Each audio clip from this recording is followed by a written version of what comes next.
नमस्कार मित्रांनो, स्वागत आहे तुमचं आताच्या ब्रेकिंग न्यूजमध्ये। मित्रांनो, कोट्यावधींची संपत्ती आणि आलिशान लाईफस्टाईलनं प्रोबेशनरी IAS अधिकारी पूजा खेडकर चांगलीच चर्चेमध्ये आली आहे।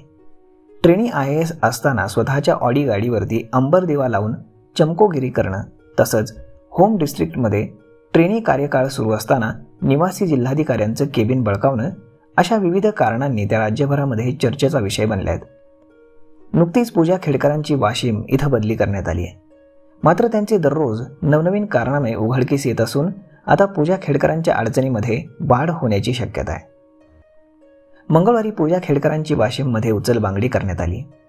आपल्या अधिकाराचा गैरवापर केल्याच्या कारणावरून ती वादाच्या भोवऱ्यामध्ये सापडली असून आता 30 जुलै 2025 पर्यंत वाशिममध्ये तिच्या प्रशिक्षणाचा उर्वरित कालावधी असणार आहे। त्यातच आता पुणे महानगरपालिका ॲक्शन मोडवर आल्याचं दिसून येत आहे। पुणे महानगरपालिकेचं पथक पूजा खेडकर यांच्या बानेर रोडवरील असलेल्या बंगल्याची पाहणी करणार आहे। पुणे महानगरपालिकेच्या अतिक्रमण विभागाकडून याची पाहणी होणार असून अनधिकृत बांधकाम आढळून आल्यास महापालिका याच्यावरती कारवाई करणार आहे। या पाहणीमध्ये महापालिकेच्या हाती काय लागणार याकडे सर्वांचंच लक्ष लागलं आहे। तर वादग्रस्त प्रशिक्षणार्थी IAS सहाय्यक जिल्हाधिकारी पूजा खेडकर यांना पोलीस बंदोबस्त आता देण्यात आला आहे। वाशिम येथील विश्रामगृहाबाहेर पोलिसांनी वादग्रस्त असलेल्या IAS प्रशिक्षणार्थी सहाय्यक जिल्हाधिकारी पूजा खेडकर यांना पोलीस प्रोटेक्शन देऊन सरकारी वाहनातून जिल्हाधिकारी कार्यालयाकडे नेले। आपल्या प्रशिक्षणासाठी आणि सरकारी कामकाज समजून घेण्यासाठी त्या तिकडे रवाना झाल्यात।